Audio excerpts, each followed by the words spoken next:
पिछले 1.5-2 सालों में ब्रिक्स संगठन की चर्चा दुनिया में इतनी ज्यादा हुई है जितनी कि G20, G7 यहां तक कि यूनाइटेड नेशन की मिलाकर नहीं हुई। और इसमें भी सबसे ज्यादा डिस्कस किया जाने वाला टॉपिक था ब्रिक्स की करेंसी, यानी कि ब्रिक्स संगठन का अपना खुद का रुपया। इसका कारण है अमेरिकी डॉलर, क्योंकि दुनिया के ज्यादातर देश, ज्यादातर लोग तंग आ चुके हैं अमेरिकी डॉलर, उसकी दादागिरी और उसके प्रभुत्व से, जिसके पास अब इतनी ताकत है कि वो दुनिया के 80% व्यापार को कंट्रोल करता है। चाहे चीन हो, भारत हो, मिडिल ईस्ट के देश हो, हर जगह अमेरिकी डॉलर का एक छत्र राज है। और ये कितनी ज्यादा पावर रखता है ये हमें यूक्रेन युद्ध के बाद पता चल चुका है, जब अमेरिका ने इसी अमेरिकी डॉलर और अपने स्विफ्ट सिस्टम का इस्तेमाल करते हुए सिर्फ 1.5 महीने के अंदर ही रूसी अर्थव्यवस्था को तोड़ डाला था। उसके बाद रूस ने अलग अलग तिकड़म लगाए,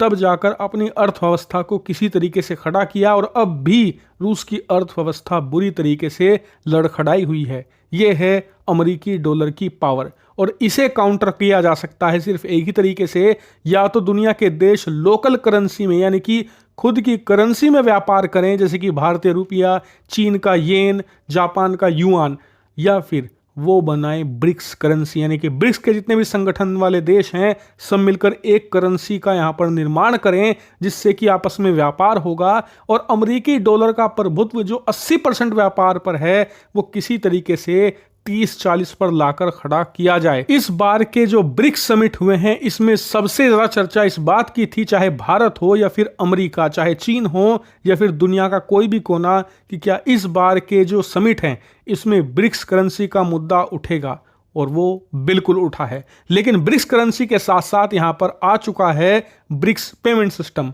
आप अपने स्क्रीन पर देखिए, जब ब्रिक्स की समिट स्टार्ट हुई अब से 2 दिन पहले, तो जगह जगह इस प्रकार के कियोस्क लगे दिखे जहां पर आप ब्रिक्स पेमेंट का इस्तेमाल करते हुए कॉफी खरीद सकते थे या फिर कोई भी आइटम खरीद सकते थे। ये एक तरीके का प्रोमो था, यानी कि एक डेमो था कि ब्रिक्स का जो डिजिटल पेमेंट सिस्टम होगा वो कैसे काम करेगा। भारत का एक आदमी कल को चीन में जाता है तो वो ब्रिक्स पेमेंट सिस्टम के जरिए बड़ी आसानी से पेमेंट कर सकता है। रूस का कोई आदमी कल को भारत में आता है तो इस प्रकार से स्कैन करके वो पेमेंट कर सकता है, यानी कि एक तरीके से जैसे भारत का रुपया है कुछ प्रकार से ये उसी प्रकार के इंटरफेरेंस का इस्तेमाल करता है।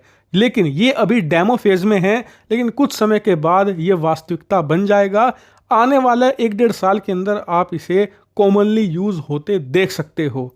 लेकिन जो सबसे मेन इवेंट था ब्रिक्स करेंसी, यानी कि ब्रिक्स संगठन का खुद का रुपया। स्क्रीन पर आप देख सकते हैं ये फोटो कल वायरल हो गई दुनिया भर में, जिसमें आप देख सकते हैं रूस के राष्ट्रपति व्लादिमीर पुतिन ब्रिक्स करेंसी का एक नोट हाथ में थामे दिखे और उसे उन्होंने कुछ लोगों को दिया भी, और इसके बाद दुनिया भर में चर्चा चल पड़ी कि यही ब्रिक्स का नोट होगा। आप देख सकते हैं कुछ इस प्रकार का इसका डिजाइन है, और यह कहा जाने लगा कि यही अब वास्तविकता बन जाएगा, अमेरिकी डॉलर को टक्कर देगा। लेकिन सच्चाई क्या है? तो सच्चाई यह है कि जब पुतिन ब्रिक्स समिट की एक बैठक खत्म करके आराम करने के लिए जा रहे थे, तभी वहां पर खड़े एक पत्रकार ने उन्हें ये ब्रिक्स समिट का जो नोट है ये थमा दिया कि आप देखिए इस प्रकार से नोट बनाइएगा। इसे देखकर पुतिन हंसे, मुस्कुराए, उन्होंने ध्यान से देखा, उन्हें पसंद आया इसका डिजाइन। इसके बाद उन्होंने बाकी पत्रकारों को दिखाते हुए कहा कि देखिए ब्रिक्स से अब लोगों को कितनी ज्यादा उम्मीदें हैं, लोग चाहते हैं कि इस प्रकार की चीजें भी हों। लेकिन क्या ये होंगी? तो ये बात आप जान लीजिए कि ब्रिक्स करेंसी एक ना एक दिन आएगी। हाँ, इस बात पर बहस हो सकती है कि इसका प्रारूप कैसा होगा। जैसे कि अब कहा जा रहा है रूस में कि ये इस प्रकार के नोट के फॉर्म में नहीं आएगी, ये एक प्रकार की डिजिटल ट्रांजैक्शन करेंसी होगी। यानी कि अगर कोई भारत से एक्सपोर्ट कर रहा है बड़े लेवल पर रूस में, तो रूस उसके बदले में भारतीय एक्सपोर्टर को सीधे यहाँ पर भारतीय रुपया नहीं देगा, ना ही वो अमेरिकी डॉलर या खुद की करेंसी रूबल देगा। वो क्या करेगा? सबसे पहले अपनी खुद की मुद्रा रूबल को कन्वर्ट करेगा ब्रिक्स करेंसी में, उसके बाद वो डिजिटल पेमेंट कर देगा भारत के उस एक्सपोर्टर को। भारत का एक्सपोर्टर उस ब्रिक्स करेंसी को लेकर जाएगा भारत सरकार के पास, सरकार उस ब्रिक्स करेंसी को भारतीय रुपये में कन्वर्ट करके उसे पैसे दे देगी। कुछ इस प्रकार से ये काम कर सकता है। हालांकि आप कहोगे कि ब्रिक्स करेंसी की क्या वैल्यू होगी, ये कैसे जांचा जाएगा? तो रिपोर्ट्स बताती हैं कि भारत, चीन और रूस ये तीन देश गोल्ड के बहुत बड़े भंडार रखने वाले देश हैं और बहुत ही अच्छी खासी मात्रा में सोना इनके पास है।